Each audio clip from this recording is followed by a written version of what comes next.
बिस्मिल्लाहिर्रहमानिर्रहीम। अस्सलाम वालेकुम स्टूडेंट्स, आज हम मास रिलेशनशिप से रिलेटेड न्यूमेरिकल्स पढ़ेंगे। First of all, mass relationship क्या मतलब है? स्टूडेंट्स, हम केमिस्ट्री पढ़ रहे हैं और किसी भी केमिकल रिएक्शन में आपको ये पता होना चाहिए कि दो चीज़ें मौजूद होती हैं, एक रिएक्टेंट्स और दूसरा उनसे बनने वाले प्रोडक्ट्स।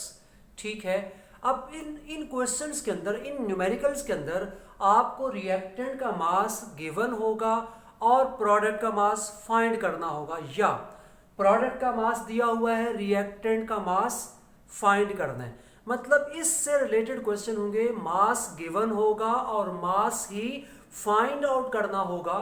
इन क्वेश्चंस को हम मास रिलेशनशिप का नाम देते हैं। ये बड़े आसान है, मुश्किल नहीं है, और कुछ बातें याद रखनी है।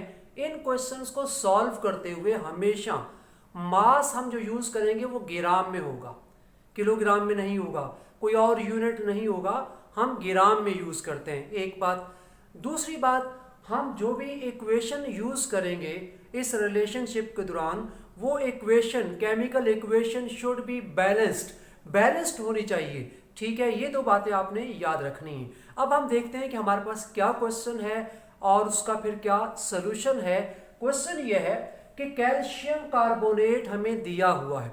क्या दिया हुआ है? कैल्शियम कार्बोनेट, और उसकी अमाउंट दी हुई है 250 ग्राम। कि हमारे पास, फॉर एग्जाम्पल, यहां बात को समझें कि ये हमारे पास जो है कैल्शियम कार्बोनेट है, इसका मास है 250 ग्राम। 250 ग्राम इसका मास है। अब इसको हम हीट करेंगे। इसको जब हीट करते हैं, जितने भी कार्बोनेट कंपाउंड हैं उनको जब हीट करते हैं तो उनमें से कार्बन डाइऑक्साइड गैस निकलती है। तो यहाँ पर डेफिनेटली इसमें से भी कार्बन डाइऑक्साइड गैस निकलेगी। तो यहाँ पर जो कार्बन डाइऑक्साइड गैस निकल रही है, कह रहा है वो कितनी बनेगी। ठीक है, हमारे पास अमाउंट है कितनी? 250 ग्राम। ये अमाउंट कम भी हो सकती है, अमाउंट ज़्यादा भी हो सकती है, लेकिन अभी इस वक्त जो कैलकुलेशन हो रही है उसमें जो अमाउंट बताई गई है वो 250 ग्राम है। अब कह रहे हैं इसको हीट करने से कार्बन डाइऑक्साइड कितने ग्राम बनेगी, कितना प्रोडक्ट बनेगा, उसका मास बताना है।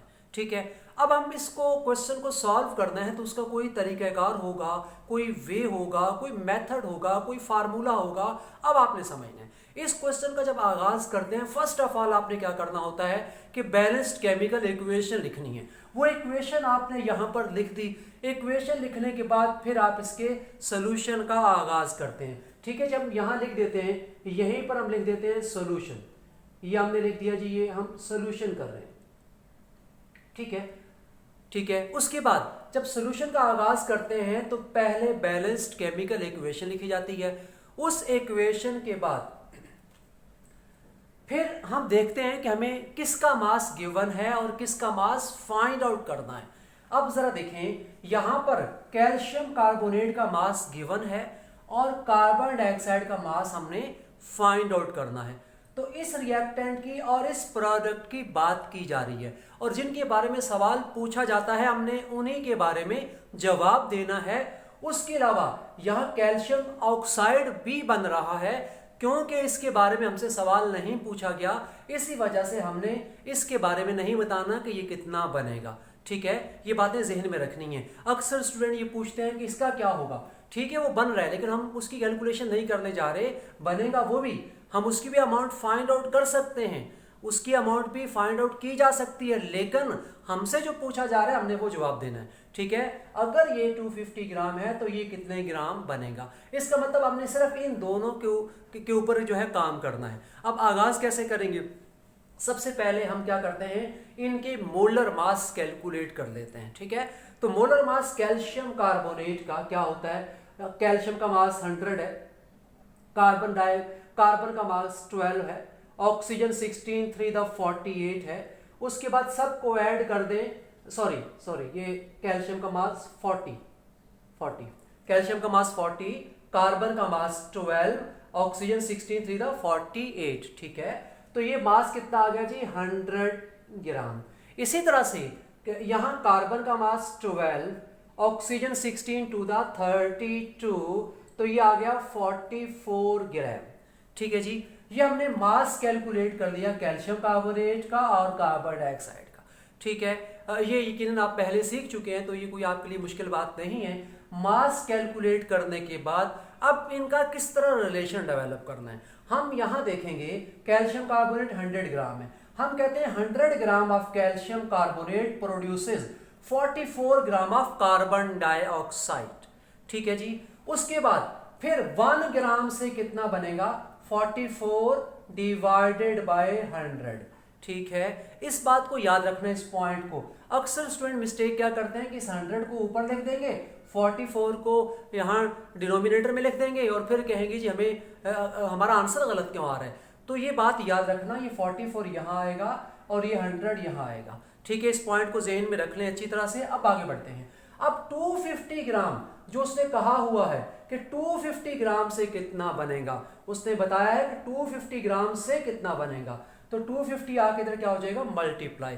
ठीक है, तो यहां पर 44 को 100 से डिवाइड करें, 250 से मल्टीप्लाई करें, तो आंसर आ जाएगा 110 gram of carbon dioxide will be produced. तो इतना कार्बन डाइऑक्साइड बनेगा। एक बात और ज़हन में रहे कि ये जो हम कैलकुलेशन करते हैं या कर रहे हैं, ये देखें, ये कैलकुलेशन से हम मास फाइंड कर लेते हैं कितना प्रोडक्ट बना है, जैसे हमने अभी फाइंड कर लिया है। ठीक है, ये लेबोरेटरी में जब काम हो रहा होता है, उस लेबोरेटरी में काम के दौरान हम एक जो है कोई कंपाउंड इस्तेमाल करते हैं और उससे कोई नई चीज़ बनाते हैं, तो हम पहले से कैलकुलेशन करते हैं कि जो बनाने जा रहे हैं चीज़ वो कितनी बनेगी। अभी बनाई नहीं है, पहले से हम क्या करते हैं, कैलकुलेशन कर लेते हैं, पहले से हमें अंदाज़ा हो जाता है कि कितनी बनेगी। ठीक है, बिल्कुल ऐसी ही बात है जैसे एक कंस्ट्रक्शन हो रही है, कंस्ट्रक्शन का मटेरियल रखा हुआ है। ठीक है, उस मटेरियल को यानी कि ब्लॉक है, सीमेंट है, तो उसको देखकर जो कंस्ट्रक्शन करने वाला है वो अंदाज़ा कर लेता है कि इससे कितने कंस्ट्रक्शन हो सकेगी, कितना बिल्डिंग का कितना पार्ट बन जाएगा। ठीक है, वो एक आइडिया कर लेगा, गेस कर लेगा। यहाँ पे हम प्रॉपर कैलकुलेशन कर रहे हैं। यहाँ पर एक और बात बता दें कि जो हम कैलकुलेशन करते हैं ज़रूरी नहीं कि इतनी अमाउंट बने। ठीक है, इससे कम भी हो सकती है, ज़्यादा तो नहीं हो सकती, कम हो सकती है। उसकी बहुत सारी रीजंस होती हैं। जब केमिकल रिएक्शन करवाया जाता है तो उस रिएक्शन के दौरान जो कंडीशंस डेवलप की जाती हैं या उस प्रोसेस के वो जो रिएक्शन हो रहा है उसका जो प्रोसेस होता है उसमें वॉशिंग, फिल्ट्रेशन या डिफरेंट जो है चीज़ें इस्तेमाल होती हैं, तो उसमें कुछ अमाउंट कम भी हो सकती है। ठीक है, तो यहाँ पर बहरहाल ये इसको कहते हैं थ्योरेटिकल यील्ड, कि हमारा ख्याल है, हमारा अंदाज़ा है कि इतना बनेगा, जो हमने कैलकुलेट कर लिया कितना बनेगा, तो ये 110 ग्राम कार्बन डाइऑक्साइड बनेगी। ठीक है, अब उसके बाद यहाँ पर एक बात और इम्पॉर्टेंट है कि अक्सर स्टूडेंट जो है वो इस यूनिट मेथड को कंफ्यूज होते हैं, समझ नहीं पाते कि यूनिट मेथड कैसे इस्तेमाल हो रहा है। ये मुश्किल नहीं, बहुत आसान है। मैं आपको छोटी सी एक एग्जांपल देता हूं ताकि आपको ये कॉन्सेप्ट क्लियर हो जाए और आप इस चीज़ को एक्सेप्ट कर लें कि हाँ इसी तरह से करना है। कहते हैं जी 1 क्यों आ गया है, ये मैं इस हवाले से एक एग्जांपल देना चाहता हूँ। मैं एक सवाल पूछता हूँ अक्सर स्टूडेंट से, मैं कहता हूँ कि अगर ये मेरे पास मार्कर है, फॉर एग्जाम्पल ये मार्कर 50 रुपीज़ में एक मार्कर आता है। चले हम यहाँ देखते हैं कि 50 रुपीज़ में कितने मार्कर आते हैं, एक मार्कर आता है। ठीक है जी, एक मार्कर आप परचेज कर सकते हैं। इसी तरह से आपसे कहा जाता है कि आप जो है बताएं 200 रुपीज़ में कितने मार्कर परचेज कर सकते हैं। तो आप क्या कहेंगे, 50 रुपये में एक है तो 200 में आप कैलकुलेट कर लेंगे। आप कहेंगे जी 4 मार्कर्स आएंगे, 4 मार्कर्स आएंगे। ठीक है, आप इस बात का जवाब दे देंगे, बड़ी आसानी से जवाब दे देंगे, क्योंकि छोटी छोटी कैलकुलेशन तो आप कर सकते हैं। मतलब उसमें किसी कैलकुलेटर की, किसी फार्मूले की ज़रूरत नहीं है। जैसे फॉर एग्जांपल मैं कहता हूँ 3 को 3 से मल्टीप्लाई करें क्या आएगा, आप कहेंगे जी 9 आएगा। मैं कहता हूँ 329 को 329 से मल्टीप्लाई करें, अब क्या आएगा, अब आप खामोश हो जाएंगे। आप कहेंगे कैलकुलेटर चाहिए या पेपर पेन चाहिए, हमें कैलकुलेशन करनी पड़ेगी। ठीक है, तो इसी तरह से जब वैल्यूज़ बड़ी होती है तो कैलकुलेशन रिक्वायर्ड होती है। इसी तरह से यहाँ पर आ जाए, आपको 50 रुपीज़ में एक मार्कर है तो 200 में कितने आएंगे आपने बता दिया, कैलकुलेट कर लीजिए खुद ही, मतलब कोई कैलकुलेटर इस्तेमाल नहीं किया। अब मैं कहता हूं कि हमारे पास 50 रुपीज़ में एक मार्कर है, आप बताएं 10 लाख रुपए में कितने मार्कर आएंगे। अब आप परेशान हो जाएंगे, 10 लाख में कितने आएंगे। अब आपको कैलकुलेटर की जरूरत पड़ जाएगी, कैलकुलेशन की ज़रूरत पड़ जाएगी, किसी फार्मूले की ज़रूरत पड़ जाएगी, तो ऐसी जगहों पर फार्मूले इस्तेमाल होते हैं जो कि मैं यहाँ पर आपको अप्लाई करके दिखाता हूँ। ठीक है, मैंने कहा जी 50 रुपीज़ में एक मार्कर है, 200 में 4 आते हैं, ये तो आपने आसानी से जवाब दे दिया। अब मैं कहता हूँ कि मार्कर 50 रुपीज़ में एक है, तो बताएं, यहाँ पर देखें ये मैंने लिखा है 1 लाख, ठीक है, रुपीज़ 1 लाख, 1 लाख में कितने मार्कर आएंगे?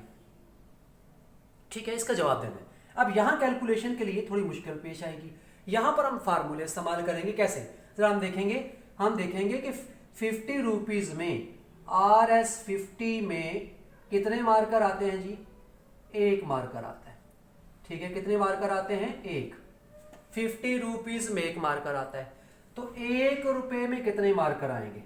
ठीक है, 1 रुपए में कितने मार्कर आएंगे? तो 1 डिवाइडेड बाय 50, 1 डिवाइडेड बाय 50 इतने मार्कर आएंगे।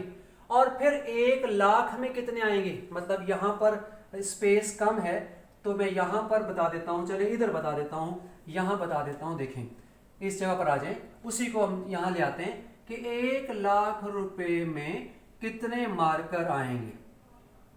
अब देख लेते हैं हम कि 1 लाख में कितने आएंगे। 1/50 इंटू, यहां पर इसको क्या कर देंगे, 1 लाख से क्या कर देंगे, मल्टीप्लाई कर देंगे।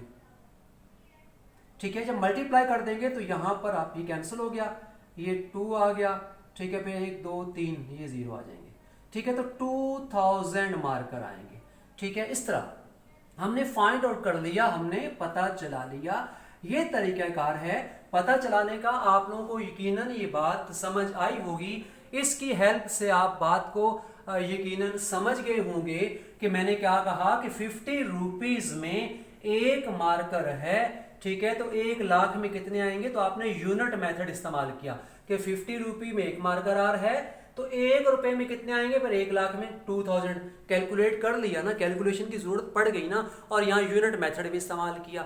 ठीक है, तो वही यूनिट मेथड यहाँ भी इस्तेमाल हो रहा है। ठीक है, तो ये असल में इंपॉर्टेंस है इस मेथड की। अब हम आगे बढ़ जाते हैं, एक इसी तरह का सवाल और है। सवाल वो भी बिल्कुल इसी तरह का है, मुश्किल नहीं है लेकिन ज़रा तवज्जो से समझने वाला है।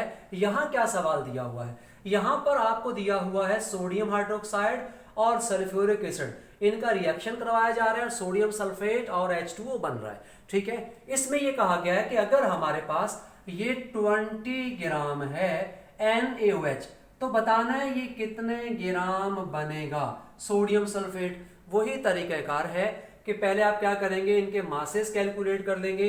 यहाँ एक नई बात आपको सीखने को मिलेगी, वो नई बात यह है कि यहाँ पर बैलेंस्ड केमिकल इक्वेशन हमें बताती है कि इस रिएक्शन में अगर ये 1 इस्तेमाल होता है तो NaOH कितना इस्तेमाल होता है? 2, डबल। तो इसका मतलब यह है कि NaOH 40 नहीं बल्कि 80 ग्राम इस्तेमाल हो रहा है। ठीक है, तो 2 से मल्टीप्लाई भी करना होगा। यहाँ ऐसा हमने नहीं किया था क्योंकि यहाँ पर कोई कोएफिशिएंट नहीं था, यहाँ पर कोएफिशिएंट मौजूद है तो मल्टीप्लाई भी करना पड़ेगा। ठीक है जी, तो इस तरह से ये क्या आ गया, 80 ग्राम, राइट।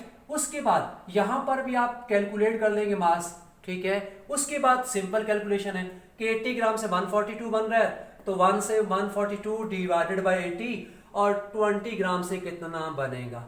ठीक है जी, 20 यहाँ पर आकर मल्टीप्लाई हो जाएगा तो 35.5 ग्राम सोडियम सल्फेट बनेगा। ये तरीकाकार है कि अगर आपको मास मास रिलेशन का न्यूमेरिकल करना है तो इस तरीके से कर सकते हैं। इसके अलावा इसके और मेथड्स भी हैं, लेकिन अगर आपने ये एक मेथड सीख लिया है तो इससे भी आप मास मास के न्यूमेरिकल कैलकुलेट कर सकते हैं। अब इसमें और भी डिफरेंट एंगल्स हैं, इसमें न्यूमेरिकल को डिफरेंट एंगल से पूछा जाता है। वो एंगल के डिफरेंट एंगल से क्या न्यूमेरिकल पूछे जाते हैं, इंशाल्लाह आपको नेक्स्ट लेक्चर में उन न्यूमेरिकल्स को भी बताएंगे। अभी आप इनको समझ लें अच्छी तरह से, होपफुली आपको समझ आ गया होगा। फिर भी अगर कोई प्रॉब्लम आप फेस करते हैं, आप जो है कमेंट्स में लिख कर जो है वो क्वेश्चन पूछ सकते हैं, आपको आंसर दिया जाएगा। थैंक यू, अल्लाह हाफिज़।